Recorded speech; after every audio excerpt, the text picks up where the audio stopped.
It's Wednesday, August 12th. I'm Shoutout, and here's what's going on in Tech Today. Anthropic is embedding digital watermarks across its Claude platforms. The decision complies directly with the European Union AI Act. Article 50 requires clear transparency for all AI-generated content. Claude outputs will now feature hidden, machine-readable text watermarks. Generated media files will also include metadata. These marks remain attached even when the user copies and pastes. The company said markings will apply to output from supported models wherever Claude is offered worldwide. However, heavy editing or paraphrasing can erase watermarks, and Anthropic is actively building new tools to detect these markers.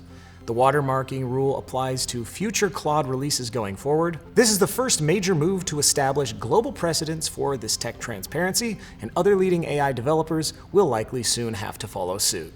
The FCC expanded national security restrictions recently.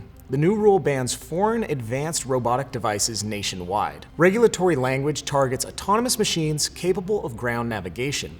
The restriction applies to devices weighing over 4 pounds. Consequently, new foreign robot vacuums face immediate import bans. Popular brands like Roborock and Ecovacs face major hurdles. Robotic lawnmowers and pool cleaners are also affected.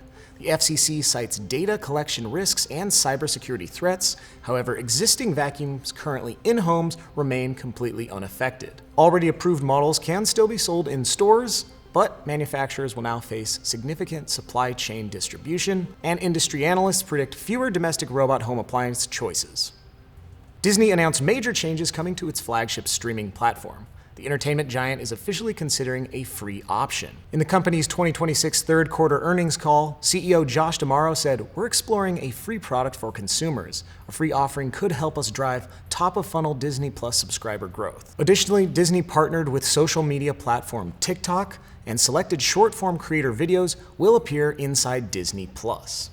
The short videos will populate a new feed called Verts. The parent company added a similar feature to their ESPN app earlier this year, and the update highlights Disney's ongoing effort to drive platform engagement. So that's what's going on in Tech Today. I'm Shoutout, wishing you a happy World Elephant Day, and I'll see you in the next one.